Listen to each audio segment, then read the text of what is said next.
Good afternoon, everyone. It's David Schlotthauer here, and welcome back to another detailed weather forecast. As you already know, the Storm Prediction Center has issued a rare 30% risk for severe weather for day 4, with a 15% risk for severe weather for day 5. And it's all because of this. We have a weather system that is going to be rapidly developing across the Midwest into the Great Lakes region for Monday into Tuesday. This is going to lead to a lot of severe weather concerns over the Midwest during this period of time. So here's a look at the GFS model. This is for Sunday afternoon. We can clearly see where that surface low is going to be located over eastern Colorado, one of those classic lee side lows that develop over that region in portions there of Kansas. And look at this, pretty much along this boundary, we have a warm front that is going to be literally draped across the upper Midwest into portions of the high plains. And believe it or not, we have a somewhat diffused dry line that is going to be in place here over western Texas with a cold front that is going to be in the process of developing over portions of New Mexico. But it's not going to be long before this system really gains organization, especially by Monday early afternoon across the high plains like Oklahoma into northern Texas.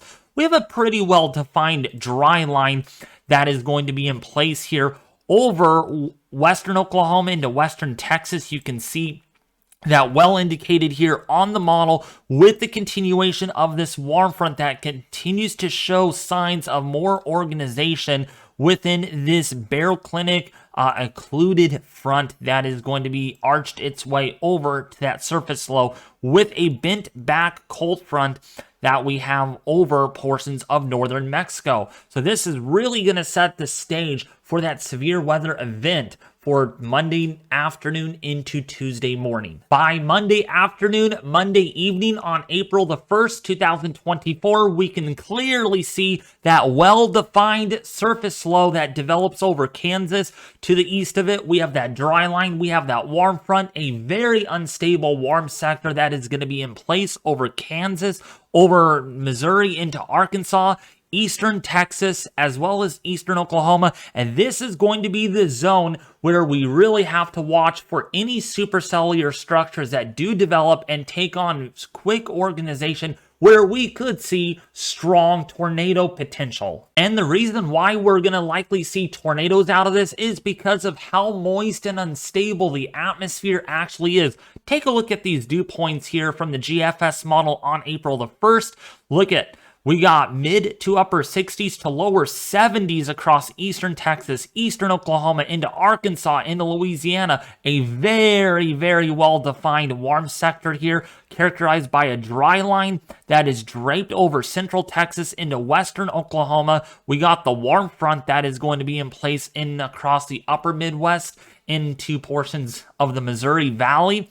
With north of that, we have dew points in the 40s and 50s, of course, so that's where we're probably going to see elevated convection. But it's not just the dew points. This is going to lead to a lot of instability because we have steepening mid-level lapse rates that are going to be overspreading this very moist, warm, unstable boundary layer.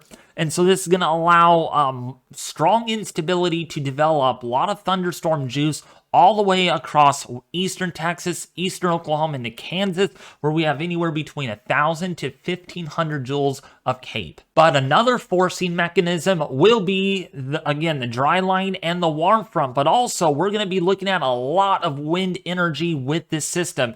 This is the look at the low-level winds. By the way, the surface flow map is not really working. It's a little glitched out today. So I can tell you southerly winds will be at the surface here over Arkansas, over Oklahoma, into eastern Texas and northern Louisiana. Throughout this area is where I'm looking at the best potential for severe weather in this area because we have a lot of backed surface flow kind of underneath this very unstable environment.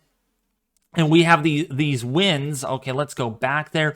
we have these winds that are going to be in place here from the southwest at about 850 millibars, which is 5,000 feet above the surface.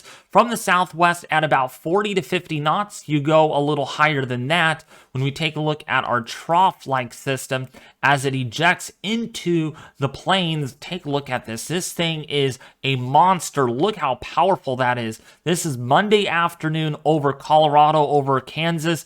Take a look at this 100-knot jet streak overspreading central Texas into southeastern Oklahoma, and where we have the left exit region, a lot of diffluence aloft here, a lot of separation. We have very good dynamics for supercell structures that do develop here into the Arklatex area, as well as even for portions of Missouri, maybe such as St. Louis, Missouri, could get a very strong supercell potentially. And therefore, I really want to be clear with what I am saying here. I want to be very careful with you all. I don't say this very rarely. Reed Timmer has even talked about it on his live streams. There could be the potential here, folks. We could have a strong tornado or two within this enhanced risk, that 30% risk for severe weather. Maybe even a couple of those could be long track tornadoes as well in the free warm sector in this orange area. So if you're in, say, central Oklahoma, eastern Oklahoma, if you're in central southeastern Missouri, if you are in northwestern Arkansas, southeastern Kansas, there is a 30% risk for significant severe weather. And do I rarely say this? This will certainly be a severe weather event, possibly a severe weather outbreak for day 4. Again, this is the 30 on day 4, not a slight risk, with a slight risk for severe weather across southeastern portion there of Indiana, Ohio, as well as southern portion there of Pennsylvania, West Virginia, Virginia,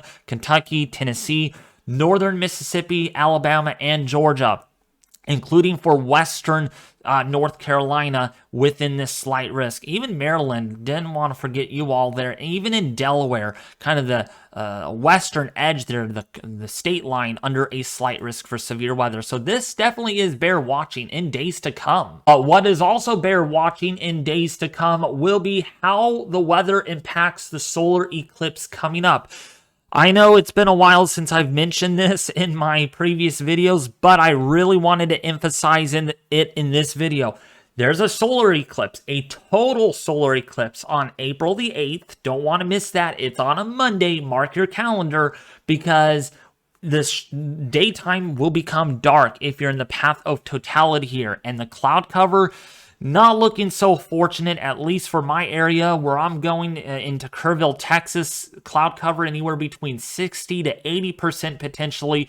You have a better chance of seeing it if you are in the upper Midwest here, like Indiana and Ohio, where you have cloud cover on average 60%, but still some cloud cover. Virtually the entire path of totality here, really not looking good. It's not looking a washout kind of thing, but there's going to be a lot of cloud cover potentially, according to the ensemble.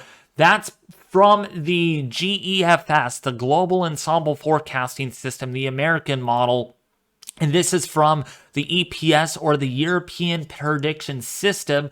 This is chances of rain more than 0.05 of an inch or greater over the last 4 model runs. So this is kind of an average mean, and it looks like, again, eastern Texas into portions of the Midwest, you have a 30 to 50% chance of seeing at least more than 0.05 of an inch of rain on eclipse day. Is that going to be exactly when the eclipse happens? We're not going to even know until the day of or the day before on who is going to get whatever. I'll probably be doing a little Q&A live stream from Austin, Texas on that, probably on Sunday leading up to this event, because this is a concern for a lot of eclipse watchers that are hoping to get some clear skies.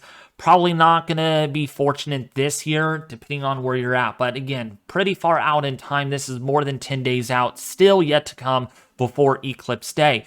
But look at this. This is on the CMC, the Canadian Ensemble Forecast. Much more better with cloud cover in Texas, anywhere between 30 to 50%, whereas portions of the Northeast, you have a 20% chance of seeing some cloud cover in the last 4 model runs. So the Canadian is kind of being the little nicer, generous one at showing lesser cloud cover here for the Northeast versus more for the Midwest and the southwestern portion and the deep south of Texas.